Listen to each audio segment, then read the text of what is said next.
All right. Welcome in to the A to Z Sports Big Orange Podcast. I'm Charlie Burris. That is Zach Reagan. Wherever you listen throughout the world, thank you so much for listening to us. We talk everything Vols every week here on the Big Orange Podcast. If you want to listen to that on the reg, go over to the A to Z Sports Podcast Network feed on Apple or Spotify. When you get there, rate, review, but you got to subscribe. If you do subscribe, you won't miss our shows when we drop them on Mondays. And speaking of Mondays, it is one right now at 5 p.m. Eastern time, which means we are live on YouTube, the A to Z Sports Tennessee Volunteers YouTube channel. Go there, subscribe there, hit the like button, do all the stuff, but make sure you hit that notification bell, because if you do, you'll be notified when we go live like we are right now, and you can come in and be a part of the show. It's always a great time to see. People are already commenting about what I titled this episode. This is the beginning of the end for Josh Heupel. Gilead already doing it. I don't really care for the title of this video. Well, I don't care much for Josh Heupel losing to Oklahoma, but we're going to get into it. At Charlie_TNT at A to Z Sports, Facebook.com/AZSportsNashville, A to Z Sports.com for everything that Zach writes on the internet. Oh boy. Well, it's basketball season, Zach. Time to move on. Let's talk about Native Mint. They're playing at 7 p.m. tonight. Let's move onward and forward. What's up, man? Yeah, not the Monday show we were hoping to have. I will say before we get viewers too mad, I think I have a different take than the title of this video, but I also understand the frustration with what happened on Saturday night.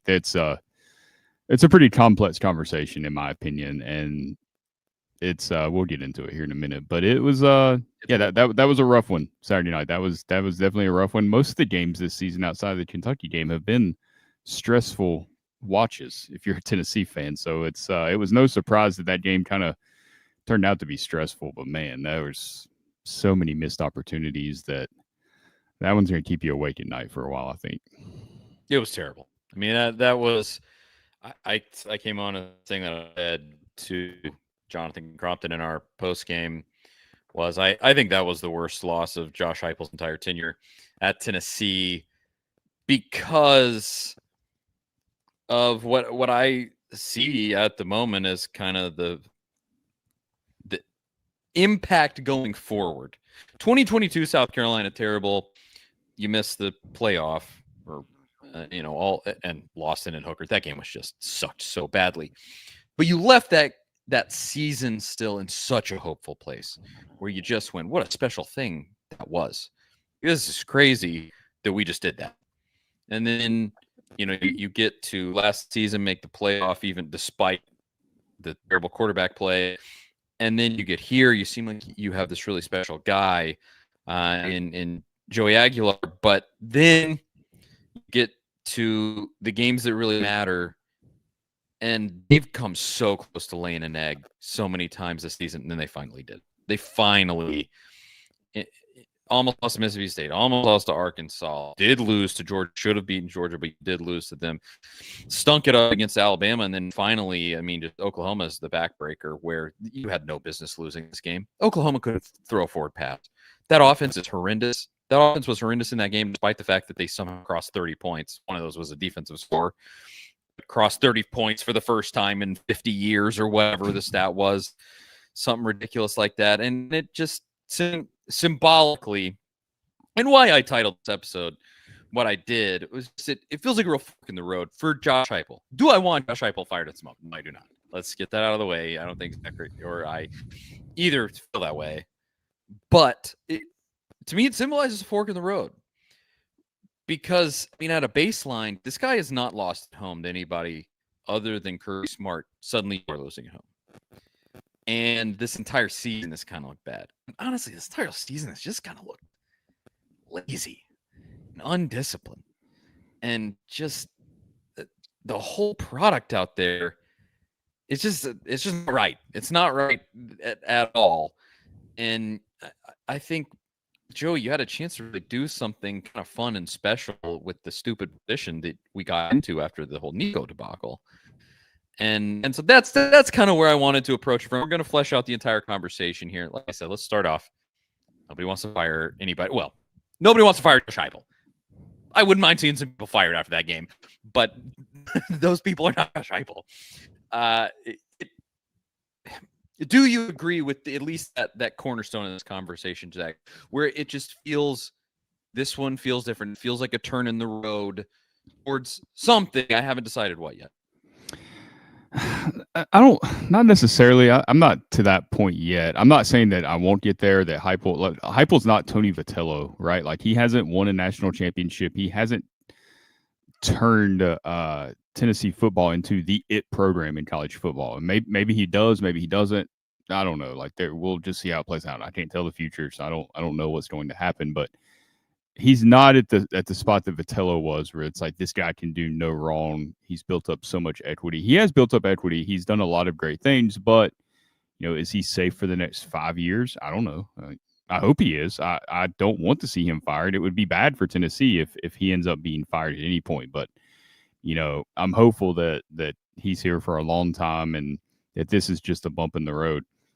I think, for me personally, this season coming into this year, it was so weird. Like, we weren't really sure what the expectations should be. There were so many questions around this team, and then you almost beat Georgia, and it's just like, wow, maybe this team can really compete for a spot in the national championship. And I think what you saw in this Oklahoma game, and you saw in that Alabama game, and you even saw, like you mentioned, in the Mississippi State game and the Arkansas game, was kind of these flaws that this team has that, I don't think they're going to be able to overcome. I mean, clearly they're not going to make the playoff. We'll see if they can beat Florida and Vanderbilt. But these issues have just been the same all season long. And I do think there's truth to what Joey says in the comments, that playing with so many freshmen and key injuries are a big reason for it. And I think it's this new – I think in this new era of college football that we've kind of got to – reset our expectations, and I don't know to what. Honestly, this is new for all of us. So I really don't know. I don't know what the expectations should be for any college football program year to year, because there's just so much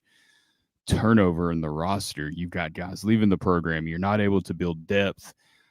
You've got to play these true freshmen early because you're paying them so much money, and you put a guy like David Sanders out there, and he misses a block, and it changes the way the game is played. You feel like you got to play that guy. He's making almost $1 million, maybe $1 million, somewhere in that area. Well, that's still the first time that he's been in some of these situations. He's going to make mistakes. So you're kind of like, you got to hope that your true freshmen can pick it up really quickly, and you never know if they are or if they aren't. You just don't know until they're out there playing. So there's a lot of variables that I have on my mind that go into the reason this team has played the way it has. And I think all these things have come together where you have a quarterback I don't think Joey Aguilar is an NFL quarterback. I think he's a good quarterback, but I think you're seeing some of his limitations and what he can do and why he was not, highly sought after out of the portal outside of a school like UCLA, who we've seen was not, predicted to do much. And I think for me, the conversation starts there. You lost your quarterback. We went to Joey Aguilar. We've seen great things from this guy. But you're also now seeing why he was at App State, why he's at UCLA, the limitations he has. My question to you would be like, how much do you think the quarterback play plays into the issues here? Because I think you start there, and then I think you kind of fill in the blanks with some of the other issues we've seen. I think you're correct. I think we are seeing limitations with Aguilar. Limitations I think we knew he had. Not the fastest guy, not the shiftiest guy. Not the best passer of the football, but smart, wily, is an excellent downfield thrower, or at least the deep ball. And I think he just got kind of had by Brent Venables in that game to a certain extent. He admitted it in the post game. He said with those, at least one of the interceptions, the disguise that Oklahoma put in front of him, it just threw him off, doing an interception, and it was just a complete buck, and that was that. And you hadn't played. This was the best defense you played all season. There's credence to that. But Oklahoma, like I said, Oklahoma couldn't throw a forward pass. They got a guy with a broken hand. They couldn't run the ball coming into this game. Your defense played well for like the first time all season. Your defense genuinely played well. And then you slay this giant egg offensively, and it's just really frustrating. I think that's the main thing, and it's this conversation as far as Josh Heupel goes. I mean, it runs 10 miles deep because there's so much context. You have to start off by saying, I mean, he built this thing from the ground up, saved it from the dead, and we'll always thank him for that. That it was incredible. Although, I think that you're seeing, as of right now, unless he's willing to change, you're seeing some of his ceiling and seeing that he may just be that 10-win guy and not a lot more, potentially. I think that he's been complacent on the recruiting trail and in the transfer portal until this season. Hopefully this recruiting class stays together. It should be his best recruiting class ever. But I think last season, completely complacent in the transfer portal when you should have been raiding the thing. Look at the way that Vanderbilt is playing football this season. They got 30-year-old on their offensive line all the way across. And they're manhandling Alabama. They lost Alabama. But they could go straight up against those guys at Vanderbilt. And in this case, I mean, your offensive line played admirably. It's maybe the best offensive line Josh Heupel has had in his tenure here. But kind of they got manhandled by Oklahoma. Got manhandled by Oklahoma's backups. Oklahoma's best two players on defense went out at like the beginning of that game. And there's just been so much stuff that up to this point, it almost feels like Heupel's regressed. I said this to Crompton in post game. Some of his decision making, he seemed much more risk averse, much more scared in the way that he coaches. It seems like he can't handle the processing of big moments and clock management.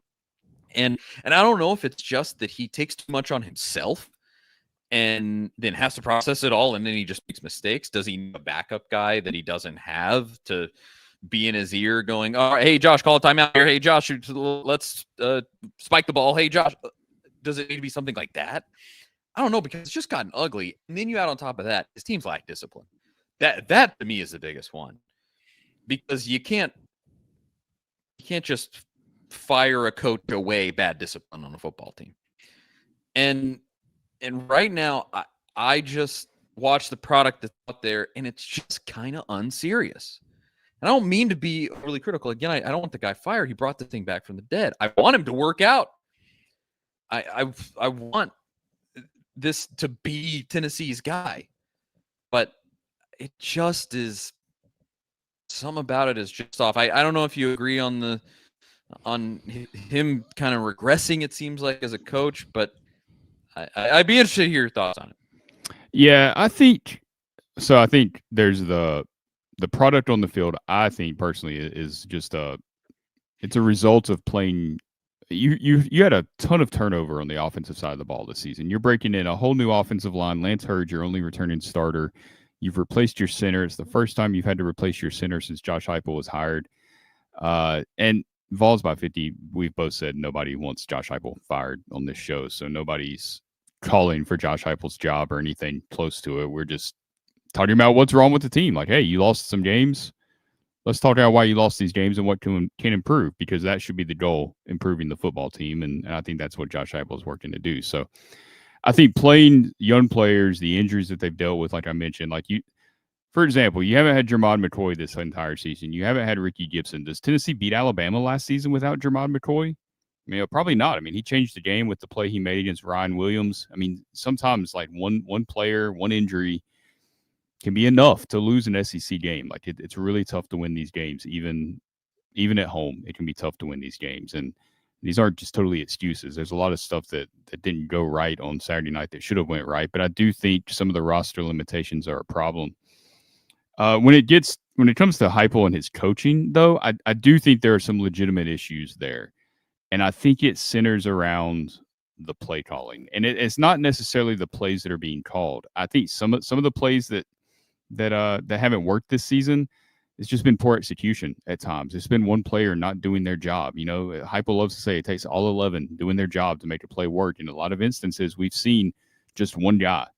You know, the R. Mason Thomas fumble, return that changed the game. David Sanders, Doesn't make that block, and there was more to that than it wasn't just a whiff. Brent Venables mentioned that out of that same look, sometimes Oklahoma drops the edge defender into the flat in the coverage. Maybe David Sanders saw that on film and was kind of anticipating that, and by the time he got back around to block the edge rusher there, he was already by him, and it happened, and it was a moment that I think will make David Sanders a better player. It just came at a really unfortunate moment, and it may have been what ended up kind of losing that game for Tennessee was that one moment. But I think some of this situational stuff with Heupel is him trying to manage the play calling and manage the actual game. And I think we saw a perfect example of that at the very end of regulation against Oklahoma. When you got under 3 minutes, you're down by 9, you need 2 possessions to win the game. And you pick up a first down with Deshaun Bishop, and there's 2 minutes and 46 seconds left when he picks up that first down. Clock stops to move the chains, restarts. They don't run another play for almost 30 seconds. They get to the line. They look to the sideline. There was no there was just no they weren't hurrying up. It seemed like there was no urgency in Tennessee there. They finally do snap the ball with, I think, 2:17 left on the clock. Nothing's there. Joey Aguilar gets flushed from the pocket immediately, runs out of bounds, runs all the way across the field, picks up like 4 or 5 yards, runs out of bounds with 2:08 left. Ball gets set, clock starts because the clock doesn't stop when you go out of bounds until you're under 2 minutes. It just stops till you set the ball, then it restarts. Heupel this whole time looks confused. He's pointing at the scoreboard, kind of hollering like, why is the clock not stopped? 2-minute timeout comes. 45 seconds of runoff in between, 45 seconds from the time Bishop picked up the first down, you ran one play, didn't stop the clock, go to 2 minutes. You wasted a ton of time there. The officials go to Heupel. They tell him, hey, like the clock restarts. And you see him nod like, yeah, I missed that one. Heupel knows that rule. It's been a rule since 2008. Like, he's not an idiot. He knows that rule, but he's trying to manage these late game situations, and he's the one calling plays. And we know that. Chris Lowe's reported it. Since Golish left, it's been Heupel. I just think it's too much. I think it's too much to manage those situations and know what, because you got to be thinking a couple plays ahead, right? Like, if you don't pick this up, you got to know what you're calling. If you do pick it up, you got to know what you're calling. Like, you got to have 2 or 3 options there because it goes that fast. And we've seen him now against Mississippi State, against Alabama, now against Oklahoma, just not be crisp in these late game situations. So, I think a lot of the little details where Tennessee's messed up this season throughout games has been because it's just so much on Heupel's plate. No head coach has won a national championship calling their own play since Jimbo Fisher in 2013. Ryan Day gave it up last season. He broke through, won a championship. Missouri took off with Eli Drinkwitz. They were 6-7 wins a year. He gave up play calling. They're winning 9-10 games a year in the playoff conversation. I think it's a real thing. And I don't know if Hosley's the answer. I don't know who the answer is, but Heupel needs somebody he can trust to take some of that off of his plate. That's a great point. I didn't even know that about no coach has called their own plays to a national championship since Jimbo. Sheesh. And he had a generational defense. Jeremy Pruitt. Yeah, was the coordinator. You had guys like Jalen Ramsey out there on that defense. I mean, that was a lights out defense. I mean, Craig said in the comments, it's like Billy Napier. People criticize Billy Napier for that. And Heupel is doing the same thing. He's a better coach than Billy Napier in a general sense, but to me, this comes down to 2 scenarios with what happens going forward with Josh Heupel. Because the things that we're describing are fixable things. And he can go into this offseason. One of my big hopes is that this doesn't get too ugly. If you go 7-5 and Vandy comes in here and makes the playoff on your field, it's going to get ugly. It's going to get really ugly. And I don't know if fans have thought through that. Like, that's a position that they're in. And this is why I kind of named the episode, or I didn't name it, it's the thumbnail, where the thumbnail says this beginning of the end. It's over dramatic. There's no doubt about that. But hey, our job is to catch eyeballs and get folks in here to watch. So, but I kind of think if he doesn't make these changes, it might be the beginning of the end. And I know as over dramatic as a lot of people, I love Josh Heupel. I want him to work out here. He's been the biggest breath of fresh air this football team has seen in freaking 30 years. It's been awesome. or 20, whatever. But he's had these awesome moments. I want this to work out with this guy, but he has to do some things where you got to get a disciplined football team. You got to stop calling plays. You got to fire Tim Banks. You got to fire Willie Martinez. You got to fire the special teams coordinator. You got to do something. You got to do something. Like that's my entire feeling watching every game with Josh Heupel right now. Is like, do something. Just there are things to be changed here. And when it comes to play calling, because folks have mentioned it in the comments, and you were talking about it there. I'm no major authority when it comes to play calling. And he's a pretty decent play caller. We're averaging 40 points a game. But he does absolutely get too cute. And it may, the point you made, it may be clogging up his brain because he's got too much going on, so he makes bad in-game decisions. But when it comes purely to play calling, the one that I truly picked on, and I tweeted this out, was the play to Jack Van Dorselaer, where Jack Van Dorselaer, it bounced off his face. The pass from Joey Aguilar bounced off his face mask. Biggest, most high leverage moment of this game. And you go to a guy who's a freshman who has caught 2 passes this season, and people are like, who'd you want him to go to? Ethan Davis. No, I don't want him to go to Ethan Davis either. Ethan Davis has only caught like 3 passes this season. Go to a guy. To the guy that caught the 4th down pass against Mississippi State. That was not a good throw. You. Exactly. The guy who's the leading receiver in the SEC, the leading receiver in the SEC on your football team. Why are you going to Jack Van Dorselaer in that moment? It's like that. It gets me so heated. What are you doing? You're getting way too cute. You're overthinking this thing. Like, people are like, oh, he was open. Yeah, he was open because he's a freshman who's only caught 2 passes for you. That's why he was open. And then he flubbed it in that moment. And it's stuff like that. I just go like, stop! You're doing too much. You're just doing too much, man. And like you brought up, I thought this was an excellent point. You tweeted this out. Nick Saban in the past had said, when it comes to big moments, I think players, not plays. And that to me is there. It's just like how Josh Heupel is not starting George McIntyre, a true freshman at quarterback this season. Why are you throwing to a true freshman who's caught 2 passes for you in the most high leverage moment? Your entire season is on the line. The playoff is on the line, and this is who you're going to.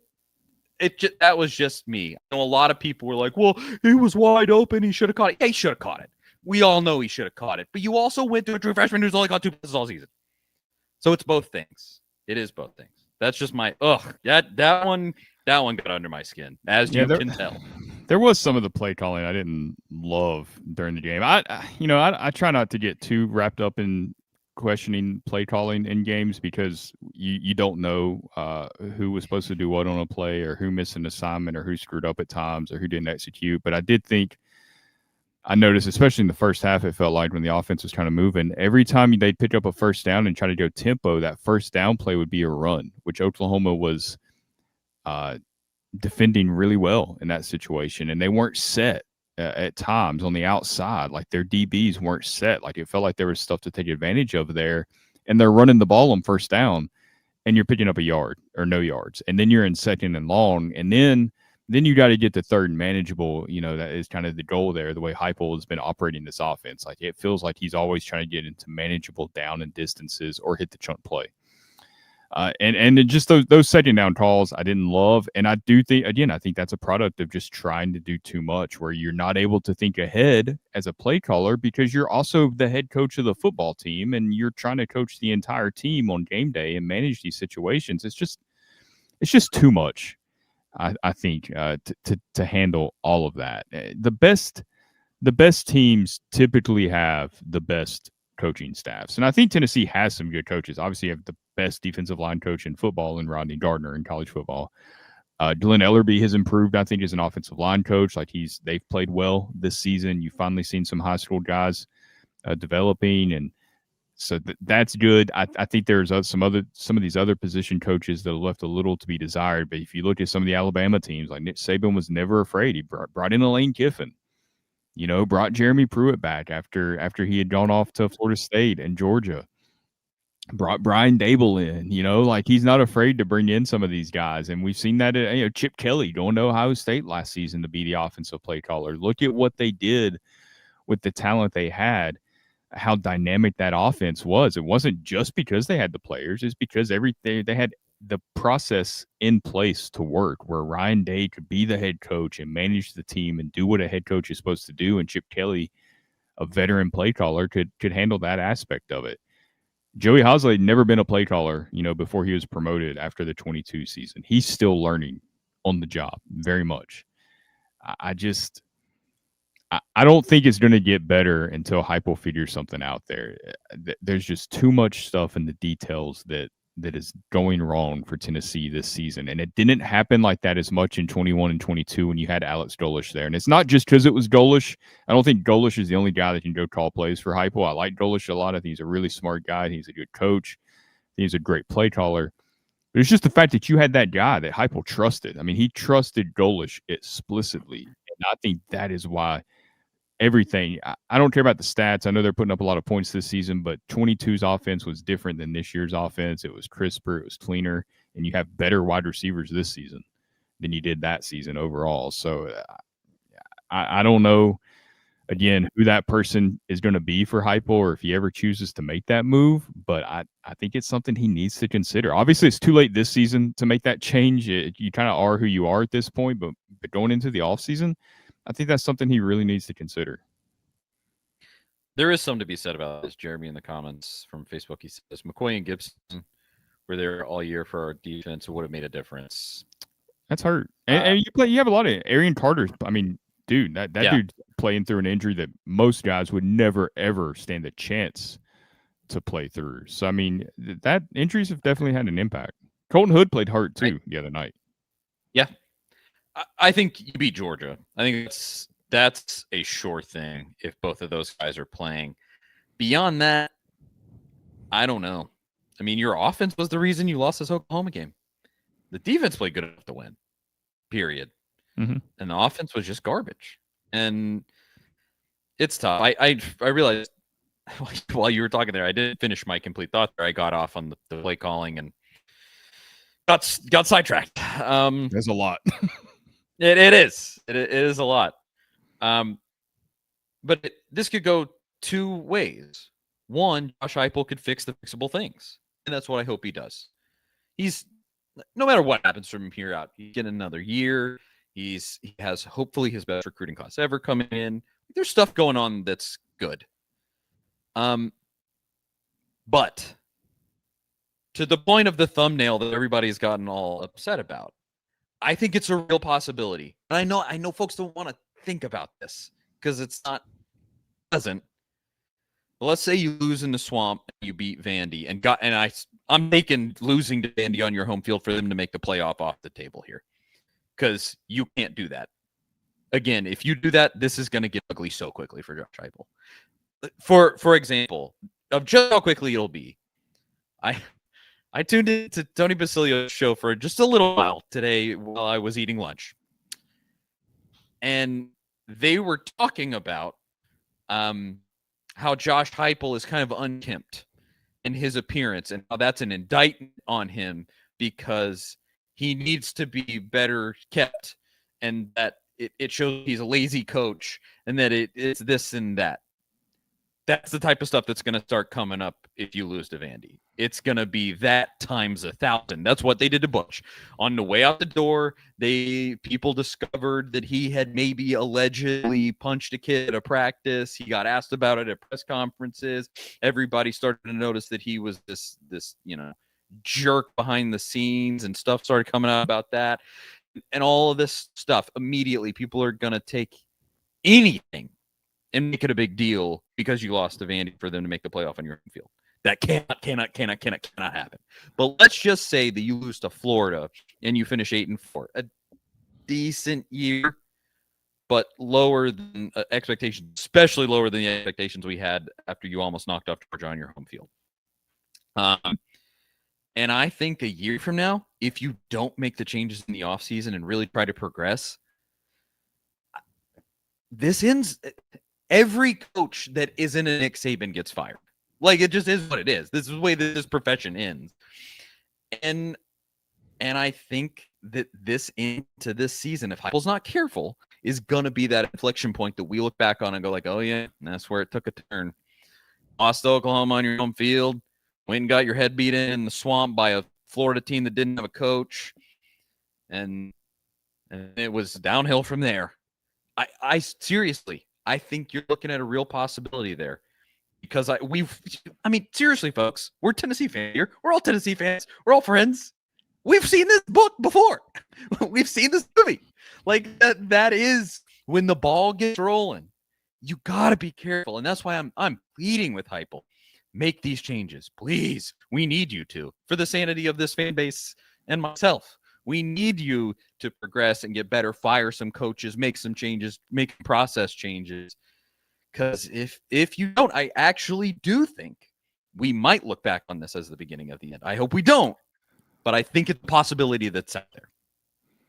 Yeah, I don't think that anybody, should think that that's a crazy take at all, based on just the way college football's played out recently. Again, I don't think that's what needs to happen. I hope it doesn't happen.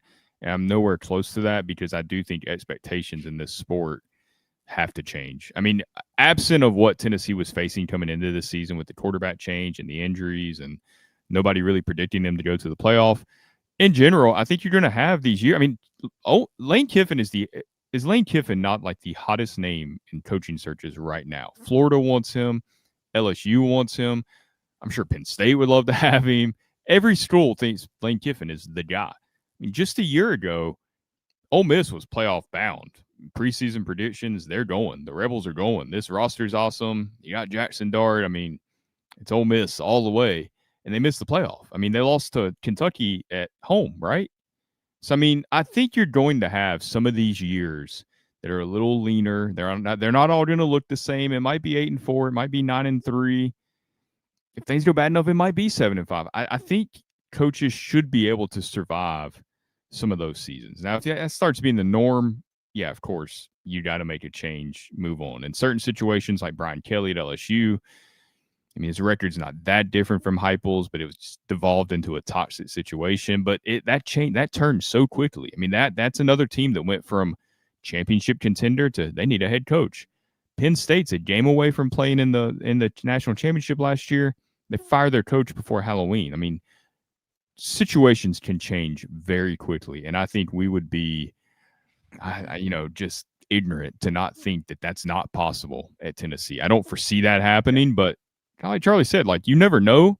And if you do lose to Vanderbilt at the end of the season, yeah, I don't know how this thing's going to go. I don't think Heupel's going anywhere this offseason if they finish 7-5. I think he's fine given what they came into the season with, and the fact that nobody predicted them to go to the playoff, and the fact that he's really tight with Danny White. I don't think Danny White's going down that road unless he absolutely has to. So that's not something that we're calling for or predicting this offseason. But I just think, given what we've seen in the sport, to think that something couldn't turn upside down very quickly. I mean, just like the Nico situation, we didn't think that was going to happen at the end of the season. So you really just never know. This sport is as unpredictable as ever, and that's good and bad in a lot of ways. I do think schools are jumping the gun on firing their coaches, because not all these schools that fired their coaches are going to make their situations better. I don't know how many of them will. I mean, Penn State's not going to hire Matt Rule. It doesn't look like he's staying in Nebraska. It's not like he was the most exciting option to begin with. There's only one Lane Kiffin, and we've already went over Kiffin. He's no sure thing either, based on what he's done at Ole Miss. He could have a 8-4, 9-3 year at any time. So, I mean, who are these guys that are taking all these jobs that are going to suddenly elevate all these programs and get them over the hump? I just think it's really, really hard in college football to win a championship. To even be close to winning a championship, you've got to have so much go right, from health to young freshmen that you're paying a lot of money playing to their expectations. And sometimes guys are just bust, and it's a bad evaluation, or they're not who they thought they were, who you thought they were when they get to campus. Whatever the reason, you can't always count on these young true freshmen, redshirt freshmen coming through and playing in these key roles that you're expecting them to. So I just think there's a lot that has to go right, and I think there's more room for just kind of variance in how these seasons go for even good programs on a year-to-year basis. And a team going 10-2 one year and then going 7-5 the next year, if they lose their quarterback, if they lose a couple of starters to the draft and they don't get a guy to the portal, I don't think that's that crazy. And I think you can flip it back the other way really quickly too. All great points. I mean, it's almost just a kind of a plead to Josh Heupel of just like, come on, man. Like, you got to do something. You got to get more discipline. Maybe I saw Dave in these comments. He said maybe you need to get a new strength and conditioning coach because these guys look soft. I don't ever like calling anybody that plays football at a near professional level soft, but maybe some of that and some of these position coaches, because something has to change. Something has to give. It would be nice if your starting tight end could tackle a defensive lineman. Yeah. Tackling is a problem. Maybe the strength and conditioning coach does need to change. But I said this to Crompton in the postgame on Saturday, and he didn't really like it. But I think it's a very fair point. This thing will flip on Josh Heupel so quickly. If he goes to the swamp and wins, he's going to win a ton of kudos points back, regardless of the fact that you blew making it to the playoff. That's going to be huge, especially if you follow that up with a win over Vandy, finish 9-3. Like, that's a fine season. So that possibility, good possibility, is still out there. But let's say you like run out of the swamp and it's just ugly and gross, and you didn't play any type of good football like in this Oklahoma game, and then even if you still beat Vandy, but especially if you lose to them, Heupel has a couple of problems. One, he just doesn't have this personality that will make people inherently want to keep you around. I don't blame him for that. He's kind of reserved. He says his coach speak at the mic and he gets down. And that's it. But he's never made a connection with the fans like what I said to Crompton was, I mean, you saw Tony Vitello. Everybody in this fan base had a parasocial relationship with that guy. We loved him like a father. Like, he was just the absolute best, and we were deeply sad to see him go. And only a part of that was the fact that he won a national championship. A huge piece of it was that he was so likable and so charismatic and had such a great connection with the fan base and community. And Heupel just hasn't done that. He just hasn't. And he's endeared himself through winning football games, and that's great. But when you stop winning football games, how quickly does that goodwill run out? And that scares me for him. And then on top of that, he has the second thing is he has this hard-headedness where he only hires his friends. He does not fire said friends. And then he changed a little bit this offseason. He brought in some nice wrinkles with the offense and did some things. But on the whole, very resistant to change. He's set in these ways and doesn't want to switch things up in any kind of a big way. And that both of those things together scare me, where if you are not careful here at the end of the season, God forbid you lose to Vandy, I don't think you're going to get much rope with this fan base if that happens. And Papa J, look, I have tried 10,000 ways Sunday to fix this mic thing, and I can't get it figured out. And I'm trying. I'm trying every single show. And look, I get it, but maybe someday my computer will actually cooperate. But anyway, that's just my thought. It's those couple of things where I just go, Josh, you got to think about this. Like this, they'll turn on you so quick. So quick. Yeah. It will. It's unfortunate because I don't, like I said, just given the current, I think a lot of us, especially those of us that grew up in, the BCS era and before the BCS era, we can't look at the sport the same way we did pre-COVID, pre-transfer portal, pre-NIL. I don't think you're never going to, maybe you do. I don't think you're ever going to see another Alabama type run. I don't think you're going to see really even another Georgia type run that they went on, after Kirby was hired into the last few years. I mean, we've already seen them weekend. I saw somebody earlier made the comment about Golish never put up, 41 points against Georgia. Well, those are different Georgia teams in 21 and 22 than the Georgia teams you're seeing now. They had a lot more depth there, a lot more studs on that defense, and those were a lot better teams than the ones now. And it's hard. It's hard for Georgia to do that. It's hard anywhere in the SEC to do that. And the Big Ten is getting harder. There's so much parity in the sport. It's more like the NFL than ever before, right? And an NFL team loses. The Broncos almost lost to the Giants a couple weeks ago. Nobody thinks that the Giants are as good as the Broncos, who are leading the AFC West, right? Nobody thinks that if those two teams played again in January that the Giants probably going to beat them. I mean, nobody thinks that the Chiefs can't beat the Bills in January because they lost to the Bills, yesterday on Sunday.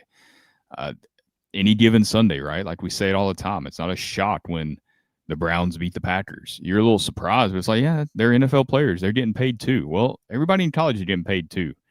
And these rosters are being built to win everywhere. And no matter if it's Georgia or Texas Tech or Kansas, I mean, everybody's got the same goal here, trying to make as much money as possible and win games. So I think just the parity in the sport, we've got to understand like some years things just aren't going to go your way. And I say that while also pointing out that, yes, things like Heupel does need to make changes to be better because there are shortcomings in this program right now. There are reasons they're losing games that they should win. They could be undefeated right now if they played cleaner football. If they hit the field goal against Georgia, if they play that sequence out before halftime against Alabama, if David Sanders makes the block against the edge rusher for Oklahoma, R. Mason Thomas doesn't scoop up that fumble, or if they call R. Mason Thomas offsides like they should have on that play, that never happens. These small details are the reason you're losing games. So those things have to be fixed, but at the same time, I understand why those are problems because of some of the choices Heupel's made with his play calling process, and then the roster and the inexperience that you have on that side of the ball, and the fact that most of this team is playing together for the first time this season. It's just tough. And if you don't have the right magic combination that year, if you don't get the right quarterback, if you don't have the perfect center and all this, and I'm not throwing shade at those positions for Tennessee, it's just not going to work out. It's just not. And that doesn't mean it won't work out the next year, but I think we've got to quit looking at every loss like it's the end of an era. Now things pile up.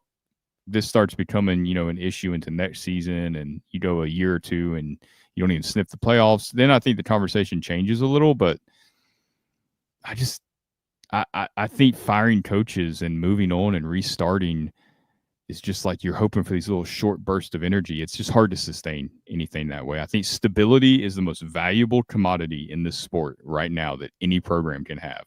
And Tennessee is one of the few programs that has that. And I think you've got to weather a little bit of the storm this season and get through this and stay positive for this program to have a chance to get to where it can go. Because if you hire a new coach, who knows what you're getting? I mean, you just don't know. It could easily go back to Dooley and Butch and Pruitt type seasons. It could. That's been the norm more often than not. Yeah, and that's why I'm saying you don't need to fire this guy. That's not. I mean, if you go 7-5 and you lose to Vandy, there's maybe a conversation that needs to be had. But even then, I don't think you need to fire him. I think you're definitely firing assistant coaches at that point. You have to without at that point. You have that might be taken out of his hands. Yes. Well, and I think even if you lose in the swamp, especially if it's ugly, I think even then it might be Danny White comes to the office and goes, Josh, we got to change some things. That scenario seems very much on the table, losing either of those games, and definitely on the table if you lose both. But that's most of it for that conversation. I quickly want to talk about basketball. At the end, it like I said, it's just kind of a plea to Josh Heupel. It's like, man, don't let this be the beginning of the end. That's all I'm saying. Is please, let's look at the deficiencies. Let's see what's happening there. Where it looks like your team is wholesale unprepared in every big game they play this season. There's something there. There is something there. And you can love Josh Heupel. I know a ton of fans and I'm grateful for the guy too. But don't let love for this coach cloud you from the fact that, like I said, they looked unprepared in every SEC football game this season, and there's something to that. This is a big part. 92 Dom says we need a GM. That's a whole other conversation. I don't even Yeah. want to go there. It's a great point though. I agree with. We've talked about it before on here. Yeah. I will say before we move on from football, we're going into a bye week that I think comes at a really good time. Just Tennessee's got some banged up players that need to get healthy because you want to win these last 3 games. I think you win these last 3 games if you can.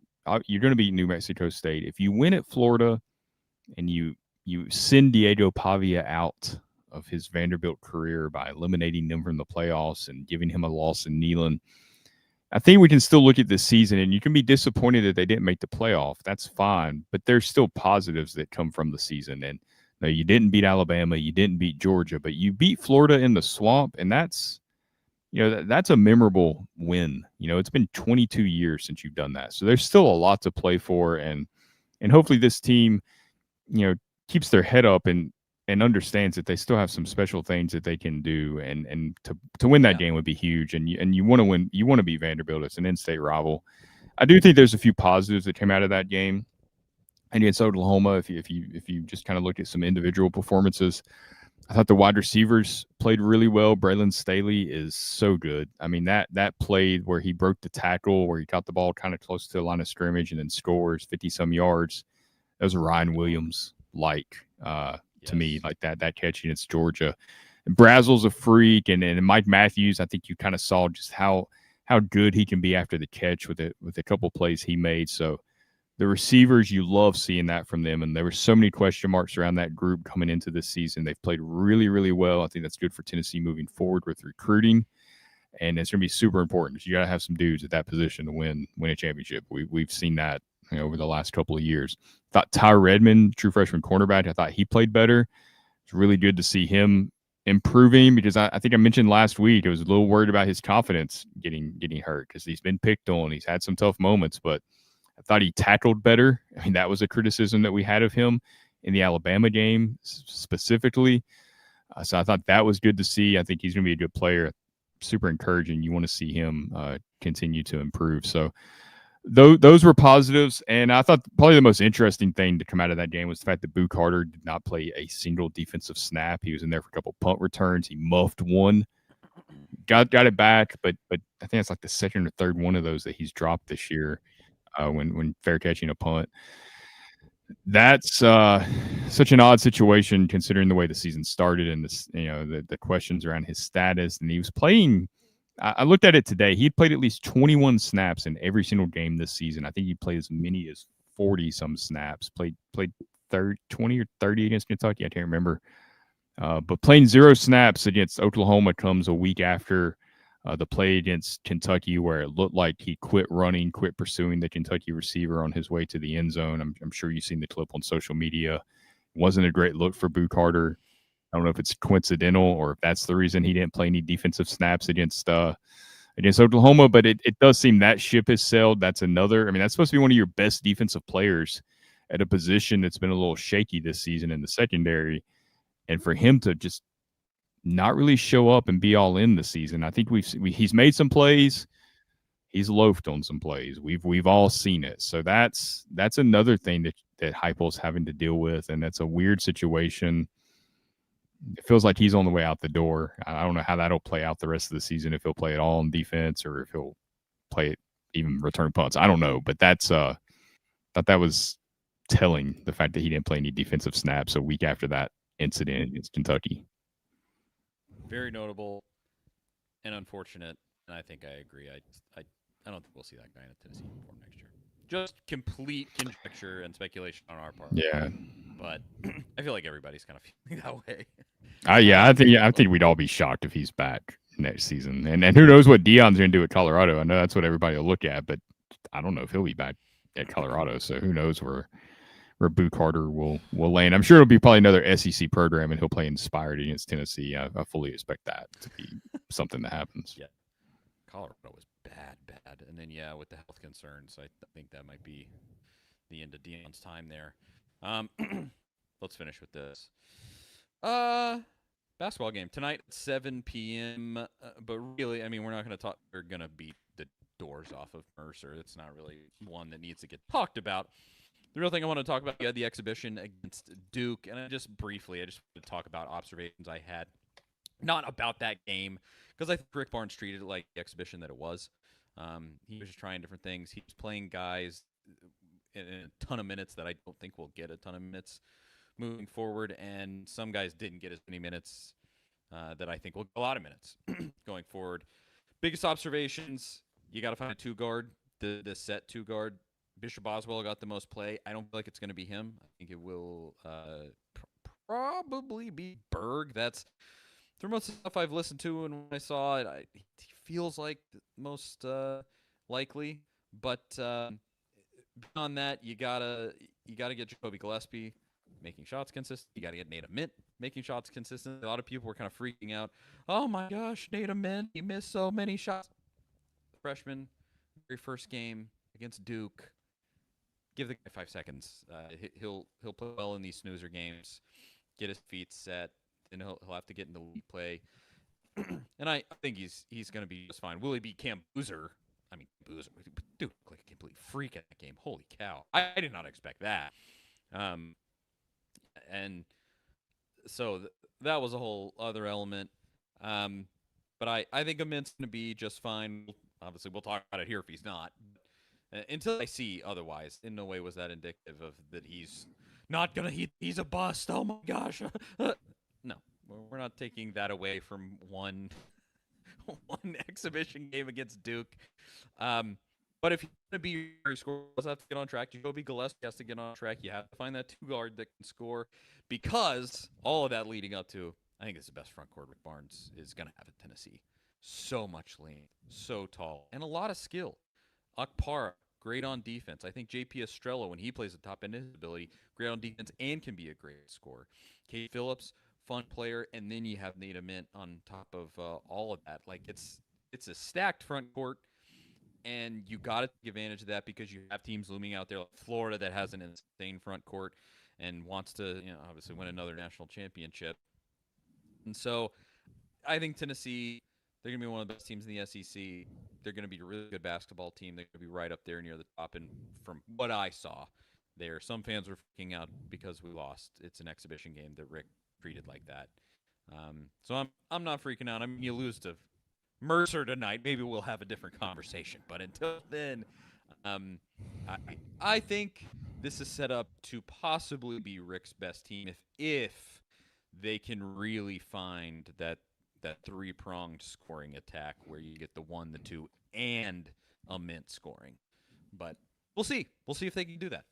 Yeah, Jeremy asked there, who do you think you have a scorer that can replace Chaz if somebody needs to put 30? Who do you think is most likely to put up 30 points if Tennessee needs? Or who's the first 30-point scorer for Tennessee this season? How about that? I think it'll be Gillespie because he's just purely from volume. If he's going to put up shots like he did in that exhibition, I don't think it'll be like that in every game. Rick will throttle that back, I have no doubt. But I think it'll be him. He looked like a really dynamic scorer. But then I think Amit's going to have probably a few three-pointers this season. Because I think they're just going to feed him. I think they're going to say, you got the skill. We paid for you to be here. Here you go. I mean, last season, what did Rick Barnes say at one point? It's like, that's what we're paying him to do. No, yeah, it was Chaz Lanier, wasn't it? Yeah. I think it was. And that's what they're paying him to do. Go out there and score 30 points, Nate Mint. You're getting compared to Kevin Durant in some circles. So, yeah, go out and play like it, and let's see. But one of those two guys. And if you could get Maury Abram, if you could get Ethan Berg, if you could get Bishop Boswell. I don't think Bishop Boswell is ever going to be a quantity scorer like that. But any of those two guards involved, too, it would be massive. But I don't think you're going to have a Chaz or connect as much on this. And honestly, I hope it's just more fully balanced. You have such a powerful front court, so now balance that with solid backcourt play, and it's there for this team, and we'll see here in an hour. Well, hopefully we're not talking about a rough basketball performance, because we need some positive news after everything that's going on in the tail end of October here. And speaking of everything that's going on, I thought it was interesting that Tony Vitello was back on Rocky Top for the Oklahoma game and tried to stay out of the spotlight. You could tell, let Josh Helander have his moment. You know, typical Tony Vitello. He's very self-aware. He understands the situation. So I wasn't surprised that he showed up, and I wasn't surprised that he didn't make a spectacle of himself and go down the sideline and do all that. That he kind of stayed out of the way. It is comforting, and I hadn't really thought about it until probably this week. It is comforting that he didn't go to another college spot and he can come back like that. That is nice. I do have a fear, and who knows what happens. I hope Tony Vitello, wins the World Series with the Giants and has a lot of success, and that's his career for a long time. If it doesn't work out, obviously you'd love to see him back at Tennessee if it worked out that way, but who knows if it would. My biggest fear, though, is that he is to Tennessee as Nick Saban is to LSU. That would be the worst outcome, and I do think that's something that could be in play, but who knows how it'll play out. I really, really, really, really hope not. Yeah, it is a possibility, though. Too much doom and gloom for the more doom and gloom than we expected. We did not expect to be talking about losing to Oklahoma or losing Tony Vitello or any of those things these last few weeks. So I don't think Heupel's going anywhere. But I will say, though, and I hate to end the show this way. I've been doing this show with Charlie for 5 years, and following his work or following you for however long it's been, 10 years. I don't know, however long the internet's been around. And every time Charlie said this guy's going to get fired, that coach has got fired every time. I don't care if it's Tennessee related. When Mike Vrabel was, I believed, I'm not a Titans guy, but I was like, objectively, I think Vrabel's fine. He's not going anywhere. Like, he was fired later that season after things quickly went south. Every time it is scary to hear the coach whisperer over here put that out there, because it really has. It's come to fruition every time that it's been. When he says it's the beginning of the end, it usually is. And I'm not agreeing with Charlie on this, but at the same time, I am recognizing that Charlie is usually right. It's just an intuition. Comes from being a Tennessee fan. I think. It's not something I'm proud of. But yeah, I do have a pretty good track record as far as that goes. And let me be clear, I have not said that Heupel's going to be fired. I've said I really hope that he gets it together. I've said it is a real possibility now if he's not careful. Gun to my head, if I had to make a prediction right now, I think he's here at least probably another 2 years. I think things could go way off the track in the next 2 years. Believe you me. But we've seen all it takes is losing 2 or 3 games you're not supposed to lose, and programs are rushing to make a change. And I don't know. I don't think Tennessee will operate that way, but who knows? I mean, who really knows? It's unprecedented times. It is. As long as Danny White's here, it's his guy. It's his most sensational hire he's had. I think he'll hang on to him. But like I said, I haven't said he's going to be fired. I hope he does the things that help him avoid that. That's what the worst thing about losing to Oklahoma, besides the playoff implications, and I don't think that's the end of the world, is I don't think this team was going to make a deep playoff run just based on some of the mistakes that we've seen them make throughout the season. I think they could have been a playoff team. I don't think they were going to be able to put it all together enough to make a run, through the playoff, which again is fine. I mean, that's just where the team was this year.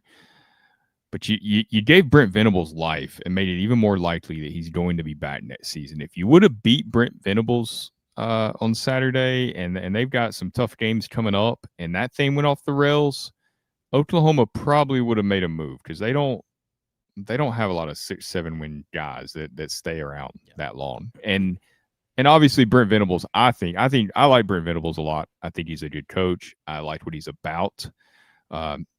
Just coaching wise, I think he's one of the best defensive coordinator minds in the game, and I think he would have been I think he would have been the missing piece for Tennessee's defense. I mean, we saw it with Clemson when Dabo took off. Venables was a big part of that.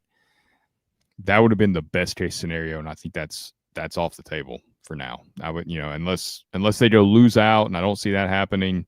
I don't think that's going to be a realistic scenario for Tennessee. So that's the other unfortunate part of losing that game. He should have been our defensive coordinator next year. What a shame. Well, Charlie Burris, Zach again. That's a show. What a great light note to leave on there. Yeah. We appreciate everybody tuning in. I know, divisive topic, a lot of opinions, but these are some of my as annoying as the subject is. I wish you'd win every football game. It would be amazing. These are some of my favorite shows because of the discourse that it gets out of everybody. It gets everybody going. Gets the blood flowing, Yeah. I mean, nobody knows how it's going to play out. I'm not, I don't. We'll see. I mean, we're all along for this ride, so we'll see how it all goes, and we have opinions on what will happen or what needs to happen. But I don't think anybody's opinion or take is necessarily wrong, especially given some of the things we've seen from Tennessee over the last 15 years and the various ways this entire thing could play out, good or bad. It's an interesting discussion, and we're hoping for the best. I think we all are hoping for the best. I don't think anybody outside of maybe a few outliers wants to see any sort of change happen. You want to see this thing get right, because again, stability is the most important thing you can have in college football right now. You can sell stability no matter what, and it's harder than ever to build that stability. And Tennessee started building it before the NIL era, and I think that gives them an advantage, because I think now it's harder than ever to start from scratch in the NIL era. Sometimes it works out. Kurt Cignetti's doing a good job at Indiana. We'll see how long he can sustain that, if he'll keep it going. Maybe you find lightning in a bottle if everything kind of works out the way it has for him up there. But for the most part, it's tough. It's tough to build one of these programs right now in the middle of all this chaos and uncertainty with the sport. We'll see what happens. I think you're going to win this week. Is the bye week. So Tennessee W already in the win-loss column. So, Charlie Burris, Zach Reagan, again, thank you. To everybody who tuned in, hung out with us, it's always a good time. I'll keep working on the mic thing. Dang it. Yeah, that is all. Subscribe, do all the things. You know where to find us. A to Z Sports. That is it. Thanks for tuning in, and we will talk to you next week. See you guys later.